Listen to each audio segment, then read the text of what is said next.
আপনি ট্যাটু করছেন ঠিক আছে, তো শয়তানের মাথা কেন আঁকছেন? এটা তো শয়তানের মাথা।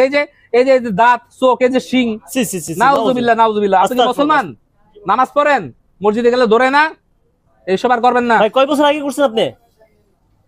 কয় বছর আগে করছেন? 2-3 বছর আগে ভাই। দেখেন তো আমাদের কাস্টমারটা ব্যথা পাইলো কিনা। ব্যথা পাইছেন? যে মাইশের লেজার সেন্টার ভিডিও করে দিই কান দে করে ব্যথা পাইছেন। হ্যাঁ, ব্যথাই লাগে না? আয় হ্যাঁ, কি বলে ভাই, কি কাজ করে ব্যথাই লাগতেছে না ভাই? আরে ভাই ব্যথা কেন লাগবে? এগুলো দামি মেশিন, কোটি টাকার মেশিন। আচ্ছা। এগুলো কি সস্তা বা ছাপি মেশিন নাকি? আচ্ছা, এখানে সাদা হয়ে গেল কেন ভাই? সাদা হয়েছে কারণ এখান থেকে চামড়া ওঠা শুরু করবে। আচ্ছা, ওকে। শয়তানের মাথা আইটা বাদ দিয়ে দিয়েছে। শয়তানের মাথায় যে বন্ধ করে দিলাম, শয়তানের মাথাটা। এটা কি উঠবে ভাই? 100% গ্যারান্টি সহকারে উঠবে, লিখিত গ্যারান্টি, মৌখিক কোনো গ্যারান্টি না। আর যেসব লেজার সেন্টার বলে টাকা ফেরত দিয়ে কাজ না হইলে ওদের কাছে যাবেন না, তার কাছে মুখ টক জ্বালাই দিব। ওরা মুখ নিয়ে আপনারা কি পরে টাকা নিয়ে ঘুরবেন? আচ্ছা বন্ধুরা, আমরা দেখতে পাচ্ছি মুহূর্তের মধ্যে হাতের শয়তানের মাথা ট্যাটু রিমুভ করলো। ভাই আগে কয়বার আসতে হবে ভাইয়া? 2 থেকে 3 বার আসলেই হয়ে যাবে। 2-3 বার?